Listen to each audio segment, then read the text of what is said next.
You're on a path in the woods, and at the end of that path is a cabin. And in the basement of that cabin is a princess. You're here to slay her. If you don't, it will be the end of the world.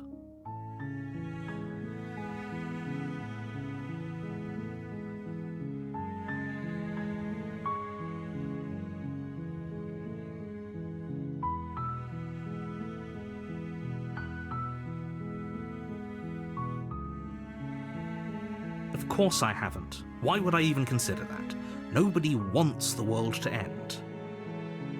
I mean, maybe some people do, like nihilists, or very, very evil people, but surely you're not one of those, right?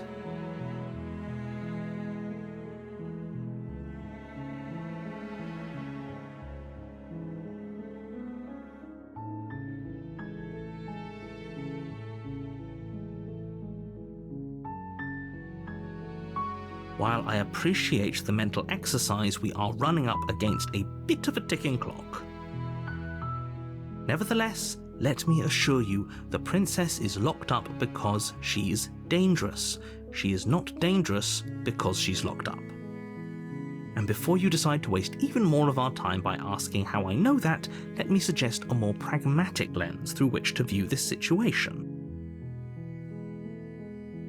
Causality doesn't matter here, because the end result is the same no matter what led us up to this point. If the princess leaves the cabin, the world will end, and there is no changing that. It's no use arguing semantics over a metaphorical chicken or egg, because the egg is hatched and it's about to ruin everything. Unless, of course, you do your job and slay her.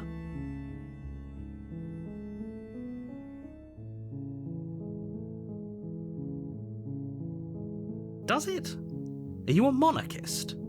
Is slaying a princess that much worse than slaying a fisherman or a miller or a seamstress? If anything, slaying a princess is much better than slaying a seamstress. Seamstresses contribute something of value to society.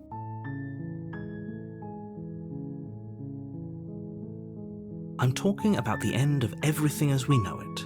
No more birds, no more trees, and perhaps most problematically of all, no more people.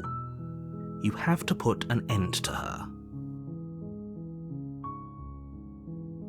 Don't linger on the specifics. You have a job to do here. Just get in there and do what needs to be done. We're all counting on you.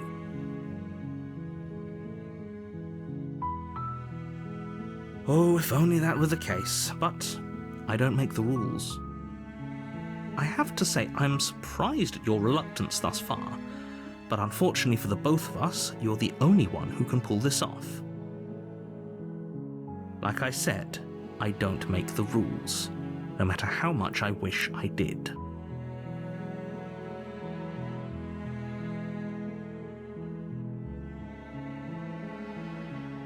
Then I guess we'll just have to see what happens, but a word of warning.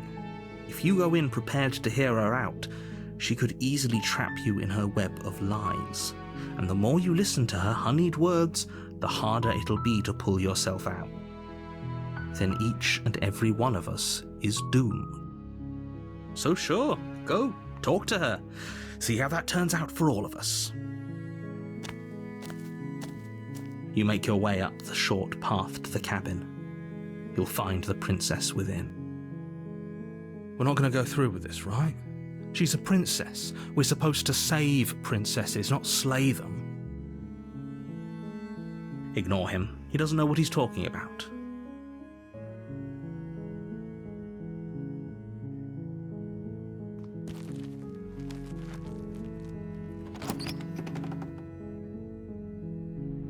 The interior of the cabin is almost entirely bare. The air is stale and musty, and the floor and walls are painted in a fine layer of dust.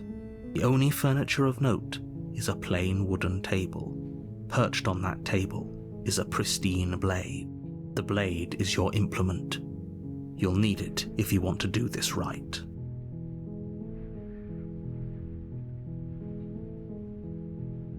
You take the blade from the table. It'd be rather difficult to slay the princess and save the world without it.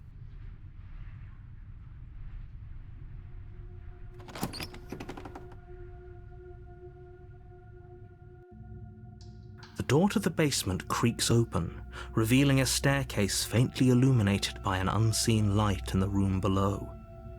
This is an oppressive place. The air feels heavy and damp, a hint of rot filtering from the ancient wood. If the princess really lives here, slaying her is probably doing her a favor. Her voice carries up the stairs. Who's there? She sounds dangerous. It's almost as if she's the one in charge down here. Don't let it fool you. It's all part of the manipulation.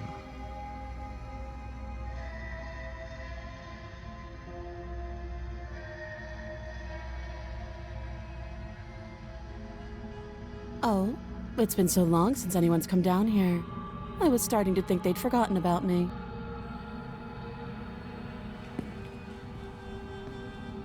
You walk down the stairs and lock eyes with the princess. There's a heavy chain around her wrist, binding her to the far wall of the basement.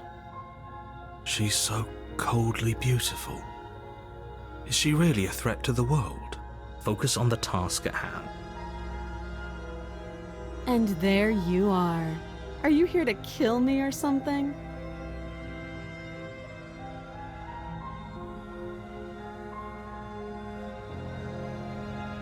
That isn't a good idea. Just drop the knife, and maybe the two of us can talk things out. She's right, we shouldn't. We should just drop the blade. Don't you dare. It's fine. We can decide what we want to do after we talk to her. Maybe she really is a monster. But killing someone in cold blood isn't very becoming of us.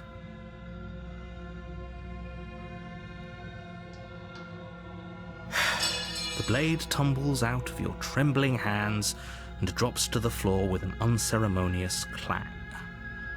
Thank you. Maybe now we can just talk. Against your better judgment, you step forward to speak with the princess face to face, unarmed. We'll be fine. I don't know what you're hoping to accomplish here, but I can assure you there's no reasoning with her.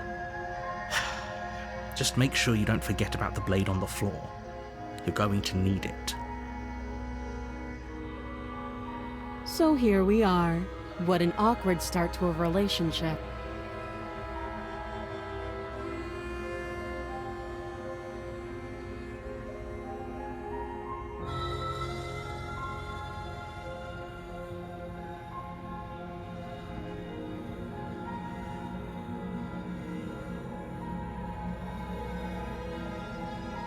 Don't jump to any weird conclusions. We're two people who have met each other. By definition, we have a relationship.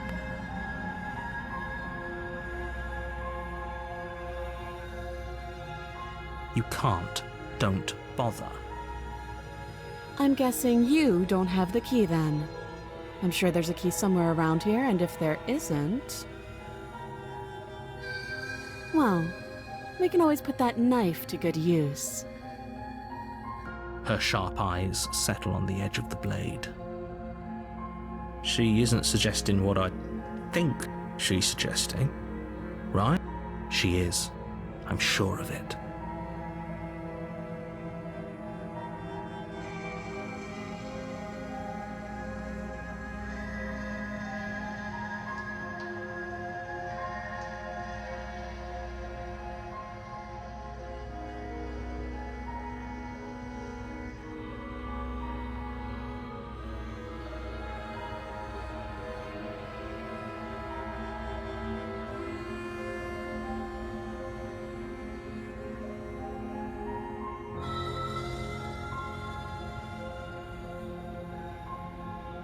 Don't just tell her that. Is that why they threw me down here? But I don't want to hurt anyone. I like the world, I think. I don't remember much about it, to be honest. I've been down here a long time. Just how long has she been down here? If I'm supposed to be capable of ending the world, then how did I wind up here, chained to a wall? Have they told you why I'm allegedly so dangerous?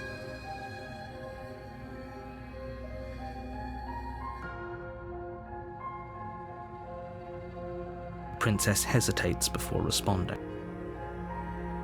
She doesn't know. She's been down here too long to have any idea of what she'd do in another life. She knows what she'd do. She's just searching for whatever answer she thinks you want to hear. I don't think I can answer that question in a way you'd find meaningful. At the end of the day, whatever the two of us have going on down here is about trust. Whoever sent you to slay me claimed I was a threat to the world, but they didn't tell you why. That doesn't sound right to me. And I don't think it sounds right to you either. Otherwise, we'd be killing each other instead of talking. She has a point. There's a reason I've been telling you to question the situation, and there's a reason you've listened. So, I could tell you that I'd lead a quiet life in the woods, or that I'd open an orphanage, or that I'd do any other number of good things that I'm sure you think you want to hear. But you don't really know me, do you? What can my word possibly be worth in a situation like this? She's right about one thing. Her word isn't worth anything. Like I said, it's all about trust. Blind trust. So do you trust me, the prisoner, the victim, the princess clearly incapable of ending the world? Or do you trust whoever put me here? She's wrong. This isn't about trust. This is about risk. We stand to lose everything, all for the sake of one person, and a subjugating monarch no less.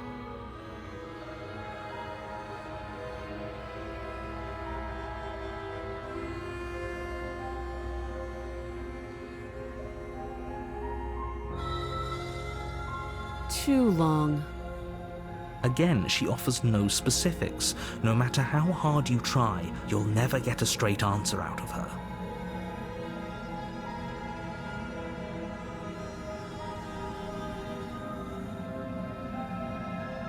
She hesitates before answering. You can address me as Your Royal Highness, or Her Majesty. Any honorific should do, really.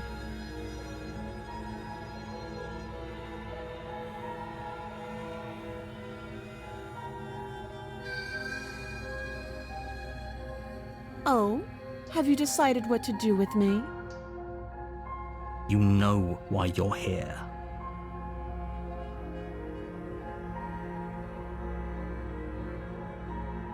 That seems like a pretty good compromise.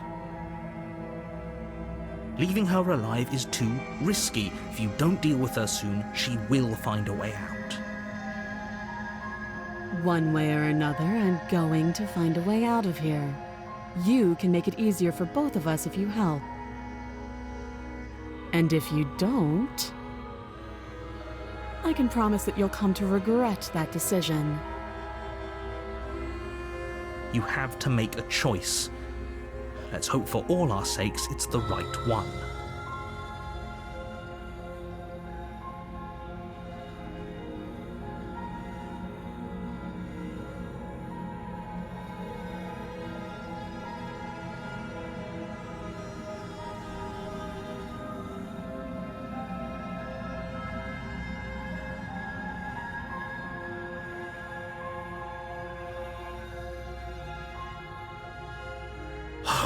Love of...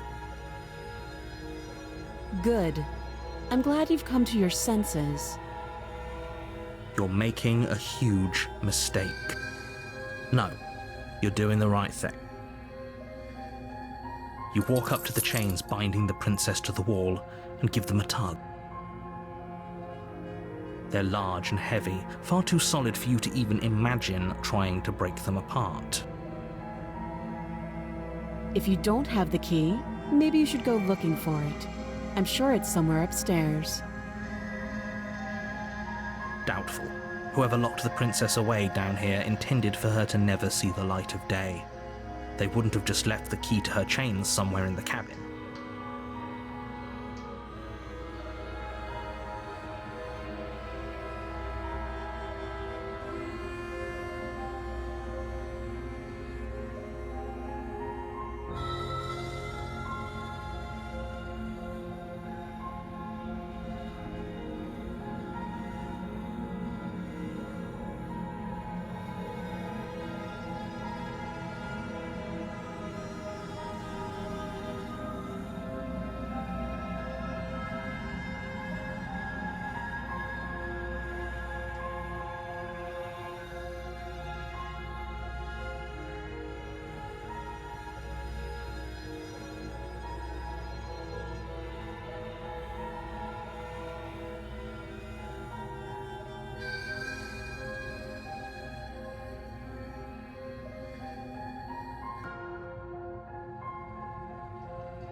That would be fine. I can lose an arm.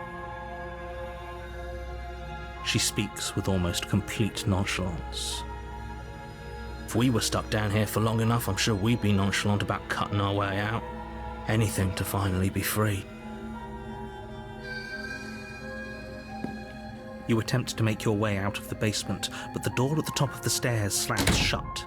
You hear the click of a lock sliding into place. Is someone else here?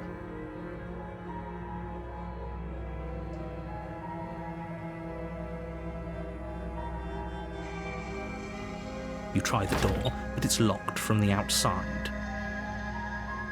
You're here to slay the princess, and you won't leave until the task is done.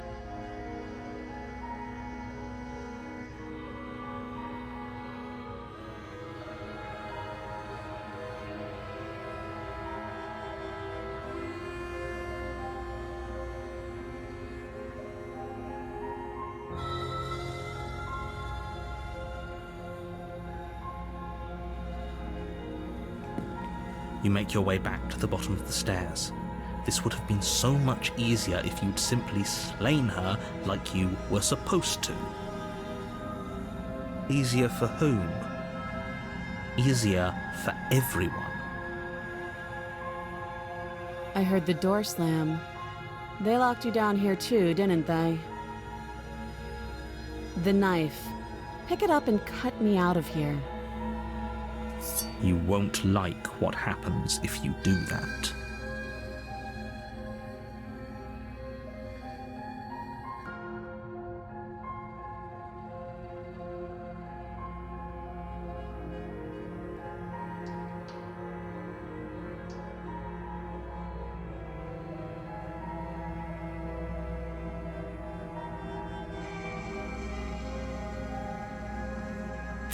Against your better judgment, you place the blade against the princess's arm, just above the massive, unyielding chain.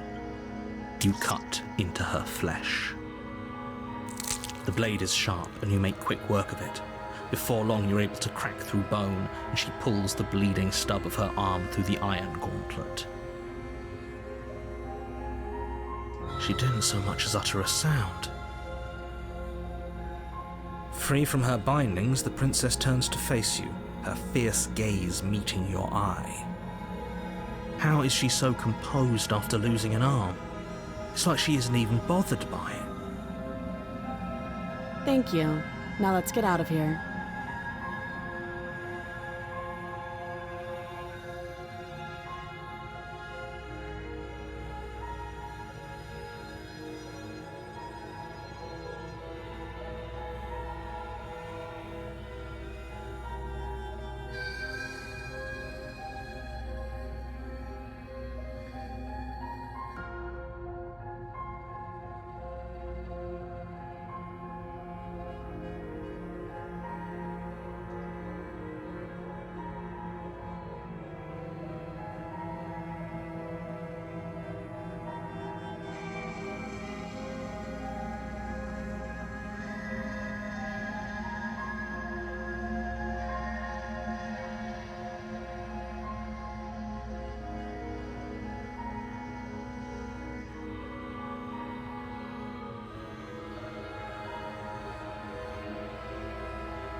No, we won't have any of that. The stakes are too high. You can't just let her escape into the world.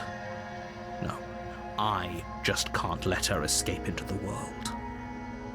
As the princess approaches the bottom stair, your body steps forward and raises the blade. Wait, this isn't fair. You can't just do that. Watch me.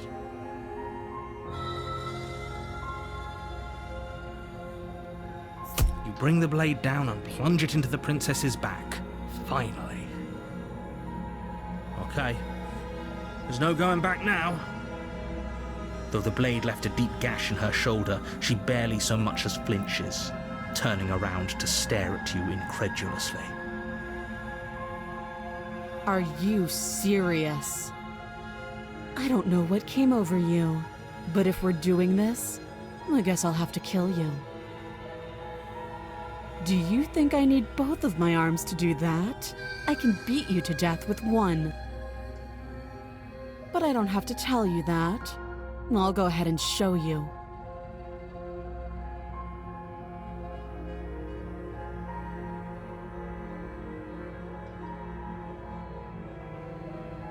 Thank you. You swing your arm towards her throat, the blade singing through the air. But she's ready for it. She grabs your arm, her grip like a stone vice. You drop the blade, pathetically. She lets go, and faster than you can react, rears back and hits you with a bone-shattering haymaker.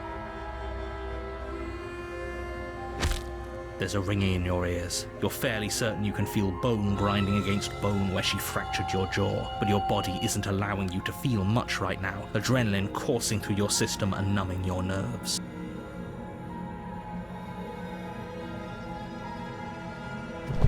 You fall to your knees. You're barely able to bring your trembling arms up to defend yourself before she hits you again.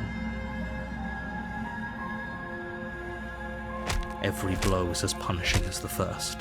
You feel bones shatter with every impact, unknown ruptures blossoming with blood somewhere inside of you. You poor thing. I'll go ahead and put you out of your misery. She places a confident heel on your chest and pushes you down to the ground. Her knee falls to your throat, your windpipe crushed beneath a weight you didn't think her slight form could possibly possess. It can't just end like this, right? I'm sorry, but it's over. Everything goes dark, and you die.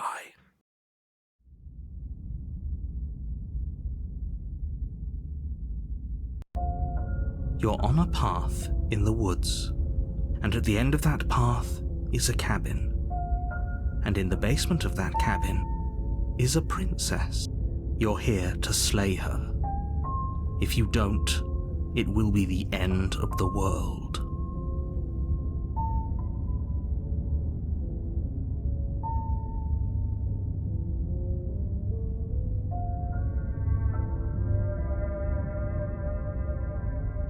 Terrible sense of déjà vu. No, you don't have that.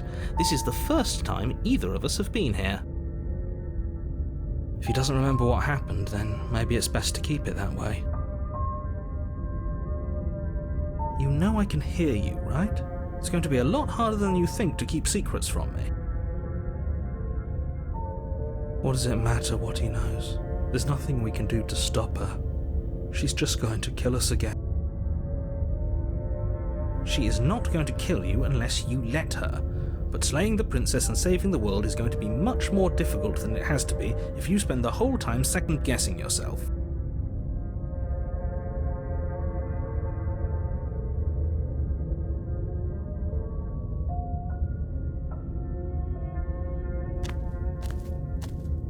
A warning before you go any further. She will lie, she will cheat, and she will do everything in her power to stop you from slaying her. Don't believe a word she says. We might as well just pledge ourselves to her and stop pretending we're capable of doing anything in this situation. She probably doesn't even need to try to overpower us. Can we tone down the pessimism just a smidge? I'm not being a pessimist. I'm just being realistic. You're being annoying. Just ignore their bickering, and whatever you do, don't pledge yourself to her. I cannot stress enough how absolutely catastrophic that would be for everyone, yourself included. I agree. If she's wrongfully imprisoned, then we should rescue her, but if he's telling the truth, we shouldn't just hand her the world on a silver platter. Rescue her? Given the stakes of the situation, there isn't really a difference between rescuing her and pledging yourself to her. Either would be terrible. So please try to ignore both of those knuckleheads and focus on saving the world. Let's not make this harder than it has to be. If that's what you want, I guess I don't have a say here.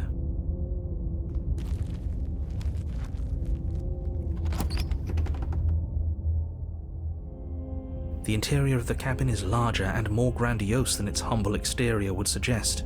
The only furniture of note is a massive marble altar with a pristine blade perched on its edge. The blade is your implement. You'll need it if you want to do this right. Why do we feel so small? We don't feel small. We are small.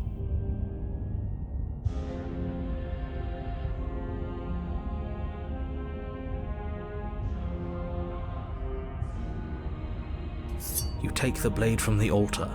It would be difficult to slay the princess and save the world without a weapon.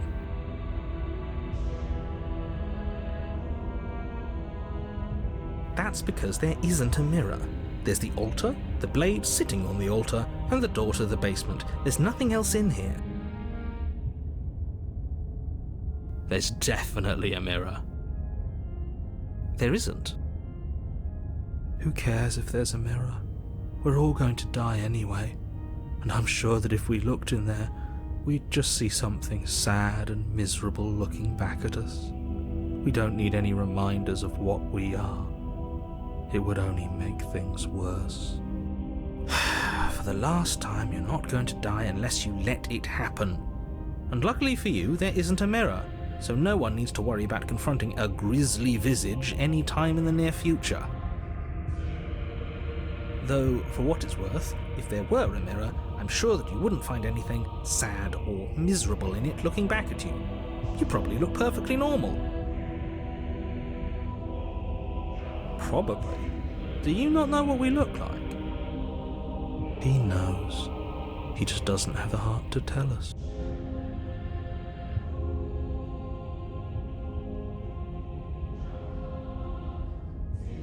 Please don't. I'd rather the princess kill us again than see how dreadful we are. I care less about what we look like and more about whether we're being lied to. If he's willing to lie about something as innocuous as a mirror, what else is he hiding from us?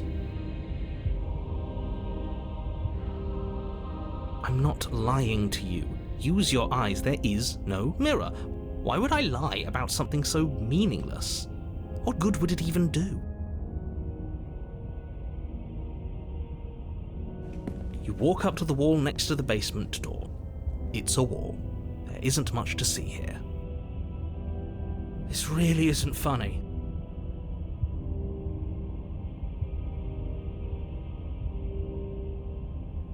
You reach forward and rub your hand against the cabin wall. I hope you know how ridiculous you look right now. We should count ourselves lucky. Some things are better left unseen.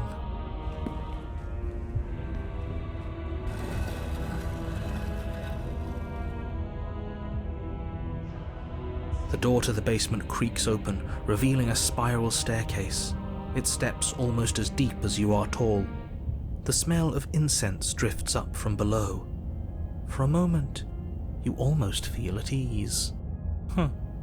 This is actually kind of nice. It's still a stone basement. If the princess lives here, slaying her is probably doing her a favor. Her booming voice rolls up the stairs. Is that a guest I hear? Don't linger on the stairs.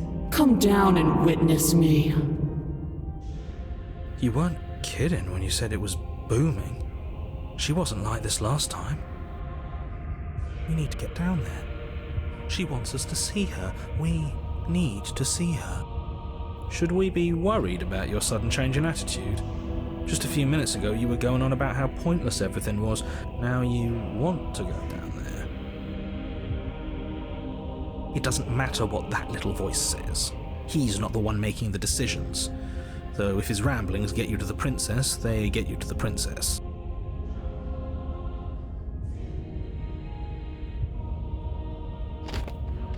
Making your way down the spiral staircase is a time-consuming and exhausting effort, every step requiring you to clamber over one edge before dropping to the next. But soon the end comes into view, and you tumble to the bottom, entering the vast, temple-like room beyond. The princess towers over you, almost glowing in the weak starlight, her figure framed by a stained glass window. Her long hair billows around her, and a chain binds her wrist to the far wall. The chain is nothing to her. It might as well be a toy for all the good it would do. I told you it was pointless to resist her. The little bird has returned to me. I wonder what he wants. You brought that knife again, even though you know it's useless. Such charming audacity. Drop it. The blade slips from your fingers and clatters uselessly to the floor. We didn't have to do that. And yet you did. She's so much more than us. You wouldn't understand what it feels like to be in her presence. Oh, I understand what's going on, and you'd better snap yourself out of it. Kneel.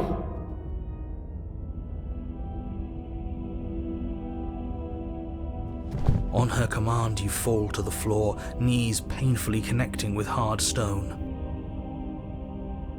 That's my good little bird. Now, why don't we talk? The last time we met, you told me I was destined to end the world. That thought wrapped itself around my heart. It has pulled at me since the moment I squeezed the life out of your broken lungs. I could feel its fundamental truth awaken me. The collapse of the old is a necessary prelude to the birth of the new, and the world as it is now is overdue for alterations. It's time for me to seize my destiny, and you, little bird, will help me seize it. Well, that gives away the game, doesn't it? It certainly does. And beyond that, it more than lends credence to our conversation in the woods. I don't love the thought that in some other reality you failed to destroy her, but what's done is done. I can only hope it helped you learn a valuable lesson. You are the only one who can deal with her, and if you don't, well, she's let you know what will happen, hasn't she? Then you shouldn't have trusted us with her destruction. She is inevitable. Can't you feel it? He's being melodramatic, but he's not exactly wrong, is he? What are we supposed to do to stop her? Okay, first things first, you're going to have to stuff those pessimistic thoughts someplace far, far away and commit yourself to what needs to be done.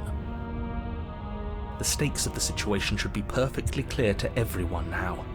And if you're going to save the world, you have to have faith that you can pull this off. You can't win a battle that you've already lost in your mind.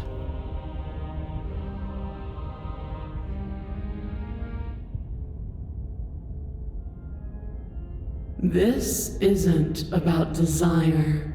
This is about what I am. And I have little interest in discussing destiny with one that cannot see the divine truth that shines in my heart.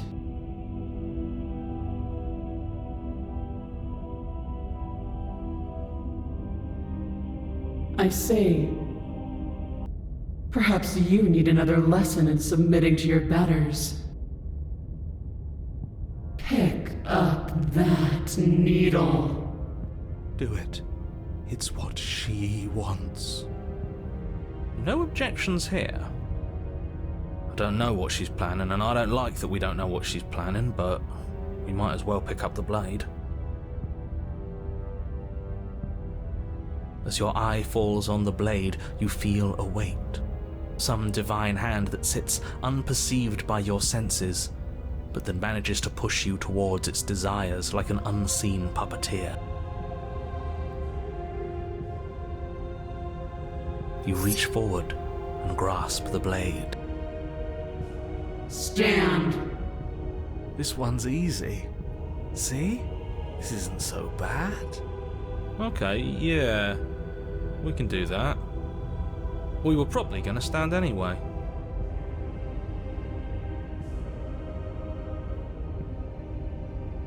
You can feel a creaking tension between body and will as you slowly rise to your feet, like two foes forced into an unhappy truce.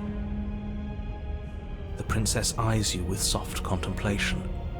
The moment seems to last a lifetime, the silent anticipation of what's to come dragging out the long, painful seconds.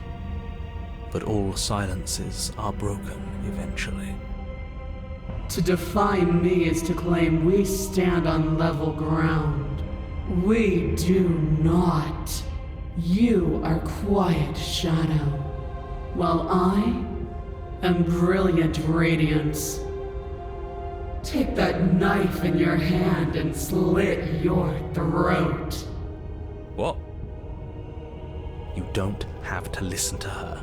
You're armed. Just steel your nerves, step forward, and end this. Oh, we'll end this all right. Your hand lifts the blade and brings it towards your throat. Okay, I apologize for the unclear language. End her.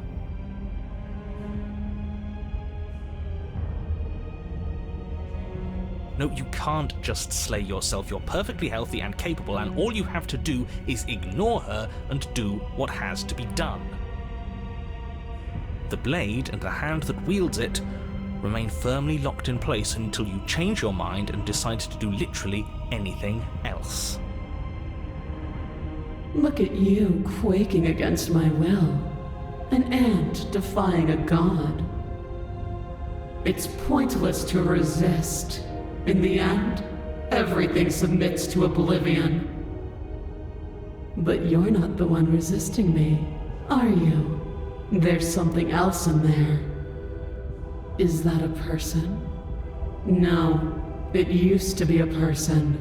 It's something different now. An echo. Is she talking about you? That's impossible.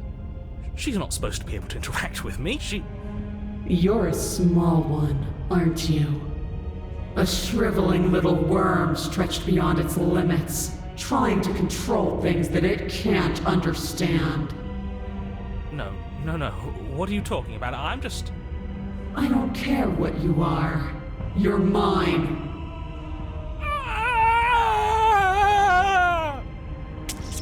You bring the blade to your neck. You slice through soft flesh, severing veins and arteries, your blood flowing freely down your body. It's a painful lesson in obedience, but the pain won't last forever. No.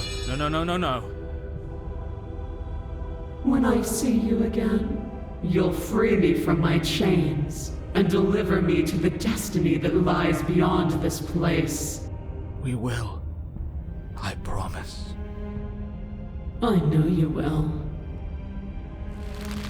Everything goes dark, and you die.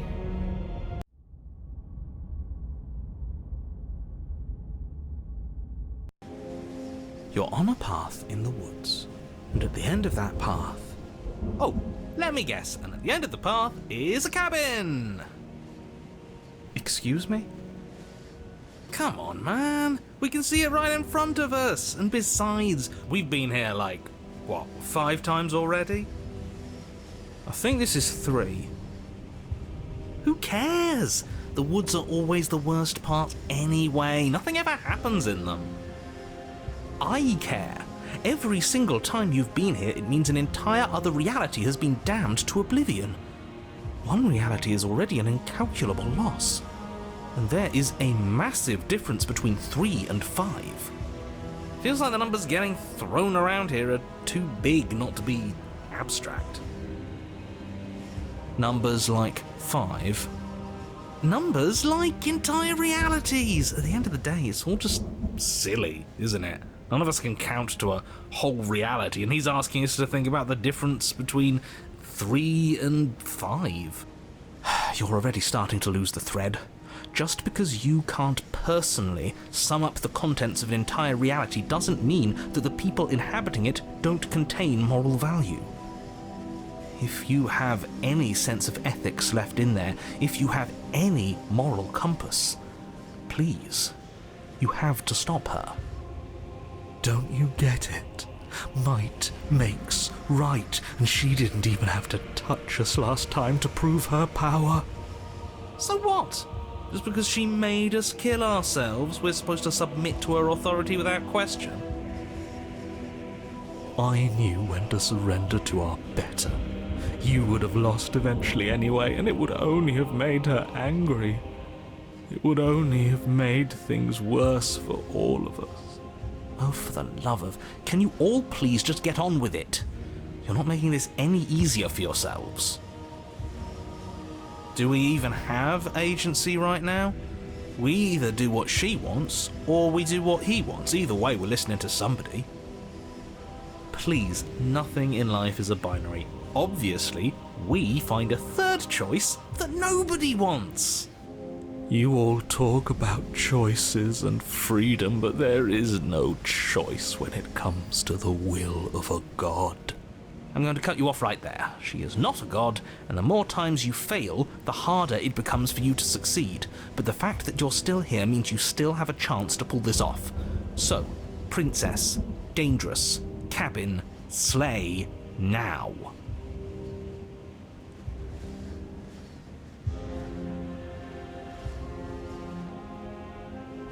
As you finish your inane question, the ground quakes beneath your feet. You feel an unyielding force pulling at you and your surroundings. The trees start to sway and then crumble, breaking apart as everything is drawn towards the cabin. Even the earth beneath you seems to shift, your feet unable to grip solid ground as you're dragged forward along with everything else. The end of everything. The beginning of something new. The moment we open that door, she will be free. Any, words of warning?